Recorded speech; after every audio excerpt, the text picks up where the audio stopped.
میں نے زمین کے مشرقوں اور مغربوں میں پھر کر دیکھا مگر کسی باپ کے بیٹوں کو بنو ہاشم سے افضل نہ پایا۔ میں قیامت کے دن اپنی امت میں سب سے پہلے اپنی اہل بیت کی شفاعت۔ علماء کرام فرماتے ہیں دنیا سے سادات کرام کا اٹھ جانا قیامت کی نشانیوں میں سے ایک نشانی ہے۔ ان کی محبت عمر کو طویل اور قیامت کے دن چہروں کو منور کرتی ہے، جبکہ ان کا بغض اس سے الٹ برے نتائج کا سبب بنتا ہے۔ جنت کے ہیں بہرے مدح خانے۔ بسم اللہ الرحمن الرحیم، السلام علیکم ورحمۃ اللہ وبرکاتہ۔ ناظرین، ویب سیریز عظمت و شان اہل بیت کے آج کے ایپیسوڈ میں ایک بار پھر آپ کو خوش آمدید کہتے ہیں۔ ناظرین، ہمارے ایپیسوڈ کا ایک فارمیٹ ہے جو ہم نے آپ کو پہلے بھی بیان کیا کہ شروع میں ایک واقعہ سناتے ہیں، پھر اپنے ٹاپک کی طرف آتے ہیں اور آخر میں اہل بیت ہی کے خاندان کے کسی عظیم فرد کا کوئی کال سنتے ہیں۔ آج کا واقعہ کیا ہے؟ ناظرین، ایک راوی گزرے ہیں ابو حبیب رحمۃ اللہ تعالی۔ آپ فرماتے ہیں کہ میں نے پیارے آقا علیہ الصلوۃ والسلام کی خواب میں زیارت کی۔ میں نے دیکھا کہ آپ علیہ الصلوۃ والسلام مسجد میں تشریف فرما ہے جہاں ہر سال ہمارے شہر کے حاجی آتے ہیں۔ میں نے آپ علیہ الصلوۃ والسلام کی خدمت میں حاضر ہو کر سلام عرض کیا اور آپ کے سامنے بیٹھ گیا۔ آپ کے پاس ایک تھال دیکھا جس میں سیحانی کھجوریں تھیں۔ آپ علیہ الصلوۃ والسلام نے ان میں سے مجھے مٹھی بھر کھجوریں عنایت فرما دی۔ میں نے جب ان کو شمار کیا تو وہ 18 کھجوریں تھیں۔ میں نے اپنے خواب کی تعبیر یہ نکالی کہ ہر کھجور کے بدلے شاید میں ہر سال زندہ رہوں گا، اور وقت گزرتا گیا۔ اس خواب کے 20 دنوں کے بعد جب میں اپنی ایک زمین پر تھا جو کاشت کے لیے تیار کی جا رہی تھی، تو اس دوران میرے پاس ایک شخص نے آ کر خبر دی کہ حضرت سیدنا ابو الحسن امام علی رضا رضی اللہ تعالیٰ عنہ تشریف لائے۔ ناظرین، یہ امام علی رضا امام موسیٰ کاظم کے صاحبزادے ہیں، اور بتانے والے نے بتایا کہ آپ فلاں مسجد میں ٹھہرے ہوئے ہیں اور لوگ ہر طرف سے آپ سے ملنے آ رہے ہیں، برکتیں لینے آ رہے ہیں۔ یہ وہی مسجد تھی جو میں نے خواب میں دیکھی تھی کہ جہاں پیارے آقا علیہ الصلوۃ والسلام تشریف لائے تھے۔ ابو حبیب فرماتے کہ میں حضرت امام علی رضا کے دیدار کے لیے مسجد کی طرف چل پڑا۔ جب میں مسجد میں پہنچا تو اسی جگہ امام علی رضا کو بیٹھا دیکھا جہاں میں نے سرور کائنات علیہ الصلوۃ والسلام کو بیٹھے ہوئے دیکھا۔ آپ کے نیچے بھی ویسی ہی چٹائی تھی جیسی نبی پاک علیہ الصلوۃ والسلام کے قدموں تلے بچھی ہوئی تھی۔ آپ کے آگے مدینہ منورہ کے برتنوں میں سے ایک تھال رکھا ہوا تھا اور ویسی ہی کھجوریں تھیں۔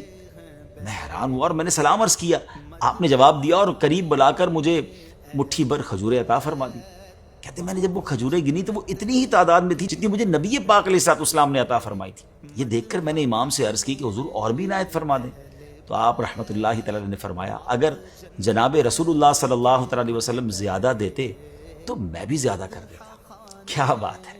یہ نگاہ کرامت تھی پیارے آقا علیہ الصلوۃ والسلام کے خانوادے سے تعلق رکھنے والے امام علی رضا رحمۃ اللہ تعالی کی۔ چاہیں تو اشاروں سے اپنے کایا ہی پلٹ دیں دنیا کی، یہ شان ہے ان کے غلاموں کی، تو سرکار کا عالم کیا ہوگا۔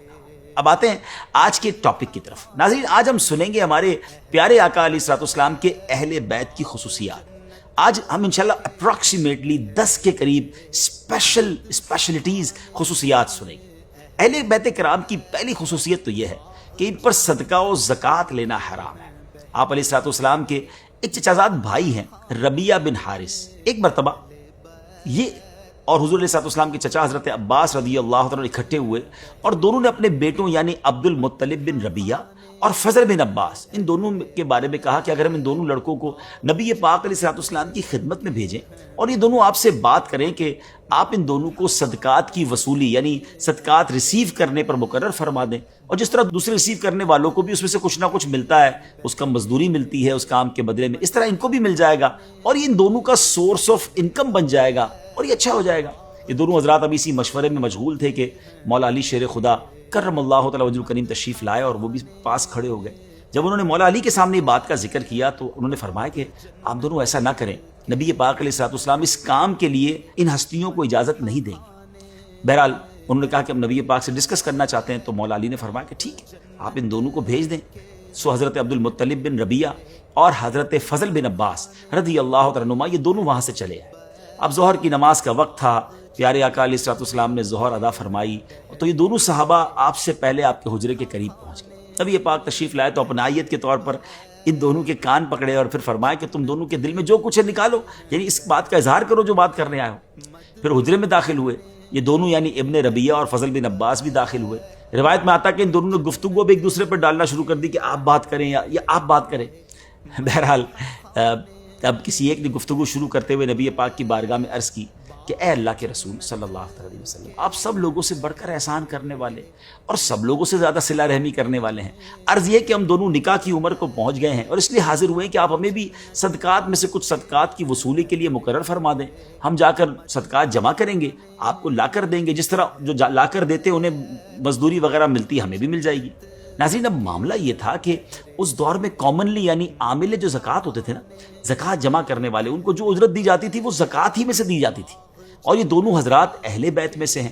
اب یہ دونوں آپ علیہ الصلوۃ والسلام سے ایک ایسی جاب مانگ رہے تھے کہ اس کی اجرت زکوٰۃ میں سے دی جائے، تو نبی پاک علیہ الصلوۃ والسلام یہ بات سن کر خاصی دیر تک خاموش رہے۔ پھر جب یہ حضرات دوبارہ بات اسٹارٹ کرنے لگے تو حضرت زینب رضی اللہ تعالی عنہا نے پردے کے پیچھے سے اشارہ کیا، آپ دونوں ابھی بات نہ کریں۔ کچھ دیر کے بعد نبی پاک علیہ الصلوۃ والسلام نے فرمایا کہ آل محمد کے لیے صدقہ روا نہیں، یہ تو لوگوں کے مال کا میل کچیل ہے۔ اس کے بعد نبی پاک علیہ الصلوۃ والسلام نے حضرت محمیہ رضی اللہ تعالیٰ عنہ کو بلایا۔ حضرت محمیہ خمس یعنی غنیمت کے 5ویں حصے پر مامور تھے، آپ نے انہیں بلایا اور ساتھ حضرت نوفل بن حارث رضی اللہ تعالیٰ عنہ کو بھی بلایا۔ جب یہ دونوں نبی پاک کی بارگاہ میں آ گئے تو حضرت محمیہ رضی اللہ تعالیٰ عنہ سے کہا کہ فضل بن عباس سے اپنی بیٹی کا نکاح کر دو، اور نوفل بن حارث رضی اللہ تعالیٰ عنہ سے کہا کہ تم ابن ربیعہ سے اپنی بیٹی کا نکاح کر دو۔ پھر آپ علیہ الصلوۃ والسلام نے حضرت محمیہ رضی اللہ تعالیٰ عنہ سے فرمایا خمس میں سے ان دونوں کو اتنا اتنا حق کے مہر ادا کر دو۔ کیا شان ہے میرے آقا کی کہ مسئلہ بھی حل فرما دیا اور تربیت بھی فرما دی۔ اس قسم کی اور بھی بہت سی روایت ہیں جو ہمیں بتاتی ہیں کہ اہل بیت کرام ہاشمیوں کے لیے صدقات واجبہ اور زکوٰۃ حرام ہے۔ پیارے آقا علیہ الصلوۃ والسلام نے فرمایا اے بنو ہاشم، بے شک اللہ تعالیٰ نے تم پر لوگوں کا دھون، ان کے اوساخ یعنی میل حرام فرمائے ہیں، اور تمہارے لیے اس کے بدلے غنیمت کا 5واں حصہ مقرر فرمایا۔ اہل بیت کی اب دوسری خصوصیت سنتے ہیں، وہ یہ ہے کہ یہ عظیم ہستیاں نسباً تمام لوگوں میں اشرف اور حسباً تمام مخلوق سے افضل ہیں۔ باپ کی طرف سے رشتوں کا نام نسب کہلاتا ہے اور ماں کی طرف سے حسب۔ اہل بیت کرام دونوں جہاد سے افضل ہیں۔ نبی پاک علیہ الصلوۃ والسلام نے فرمایا مجھ سے جبرائیل نے کہا میں نے زمین کے مشارق و مغارب کو چھان مارا مگر محمد صلی اللہ تعالیٰ علیہ وسلم سے افضل کسی کو نہ پایا۔ میں نے زمین کے مشرقوں اور مغربوں میں پھر کر دیکھا مگر کسی باپ کے بیٹوں کو بنو ہاشم سے افضل نہ پایا۔ ایک مرتبہ پیارے آقا علیہ الصلوۃ والسلام ممبر پر تشریف لائے اور فرمایا میں کون ہوں؟ لوگوں نے کہا آپ اللہ کے رسول ہیں۔ آپ نے فرمایا میں محمد بن عبداللہ بن عبد المطلب ہوں۔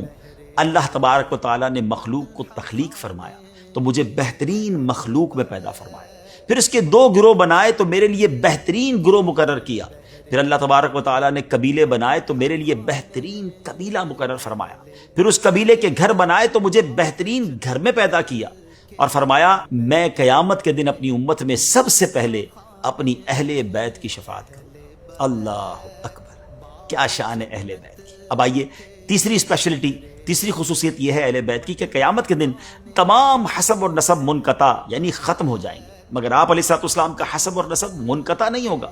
آپ علیہ الصلوۃ والسلام نے ایک مرتبہ فرمایا ان لوگوں کو کیا ہو گیا ہے جو یہ کہتے ہیں کہ رسول اللہ علیہ الصلوۃ والسلام کا رشتہ ان کی قوم کو نفع نہیں دے گا؟ کیوں نہیں، بالکل فائدہ دے گا، اللہ کی قسم بے شک میرا رشتہ دنیا و آخرت میں برقرار رہے گا۔ چوتھی خصوصیت یہ ہے کہ اہل بیت اس دنیا کے لیے امان ہے۔ حدیث پاک میں ہے ستارے آسمان والوں کے لیے باعث امن ہیں اور میرے اہل بیت زمین والوں کے لیے باعث امن ہے۔ ایک روایت میں ہے کہ میرے اہل بیت زمین والوں کے لیے امان ہیں، جب میرے اہل بیت نہ رہیں گے اس وقت زمین والوں پر وہ پریشانیاں، وہ نشانیاں ظاہر ہو جائیں گی جن کا ان سے وعدہ کیا گیا ہے۔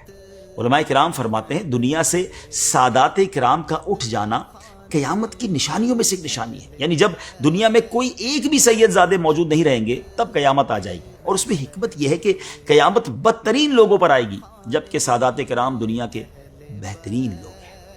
اب آتے ہیں 5ویں خصوصیت کی طرف، وہ یہ ہے کہ ان کی محبت فرض ہے، ان کی محبت دین کا حصہ ہے۔ پیارے آقا علیہ الصلوۃ والسلام کے سارے شہزادوں ساری شہزادیوں سے محبت و عقیدت رکھنا، حسنین کریمین سے لے کر آج تک جتنے سادات کرام ہیں ان سب سے محبت کرنا، ان کا احترام کرنا، اس کی عزت بجا لانا ہم سب پر لازم ہے۔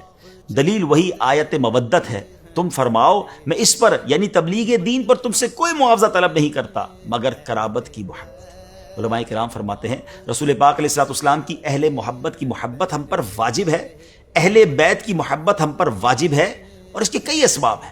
ایک یہ کہ انہوں نے اسلام قبول کرنے میں سبقت حاصل کی، یہ ان کی بہت بڑی فضیلت ہے۔ دوسرا یہ کہ وہ رسول پاک علیہ الصلوۃ والسلام کے قریبی ہیں، اور یہ امتیاز بہت عظیم ہے۔ تیسرا یہ کہ خود نبی کریم علیہ الصلوۃ والسلام نے ان کی محبت اور تعظیم پر امت کو ابھارا ہے۔ اور چوتھا یہ کہ ان سے محبت در حقیقت رسول پاک علیہ الصلوۃ والسلام سے محبت ہے۔ ناظرین، اب آتے ہیں چھٹی خصوصیت کی طرف، وہ یہ ہے کہ ان کی محبت عزت میں اضافے کا سبب بنتی ہے۔ حضرت بشر حافی رحمۃ اللہ تعالی کو خواب میں پیارے آقا علیہ الصلوۃ والسلام کی زیارت ہوئی۔ آپ علیہ الصلوۃ والسلام نے فرمایا، اے بشر، کیا تم جانتے ہو کہ اللہ پاک نے تمہیں تمہارے زمانے کے اولیاء سے زیادہ بلند مرتبہ کیوں عطا فرمایا؟ آپ رحمۃ اللہ تعالی نے عرض کی، یا رسول اللہ صلی اللہ تعالی علیہ وسلم، میں نہیں جانتا۔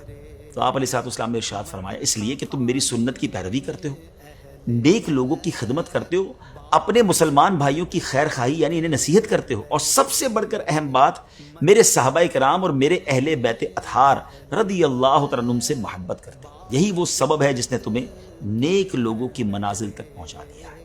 ناظرین کرام، اہل بیت کرام کی ساتویں خصوصیت وہ یہ ہے کہ وہ سب سے پہلے جنت میں داخل ہوں گے۔ مولا علی شیر خدا کرم اللہ تعالیٰ وجہ الکریم نے ایک مرتبہ پیارے آقا علیہ الصلوۃ والسلام سے شکایت کی کہ لوگ مجھ سے حسد کرتے ہیں، تو آپ نے مولا علی سے فرمایا، اے علی، کیا تو اس پر خوش نہیں کہ جنت میں سب سے پہلے 4 افراد، میں، آپ اور حسن و حسین داخل ہوں گے، جبکہ ہماری ازواج ہمارے دائیں بائیں اور ہماری اولاد ہماری ازواج کے پیچھے ہوگی۔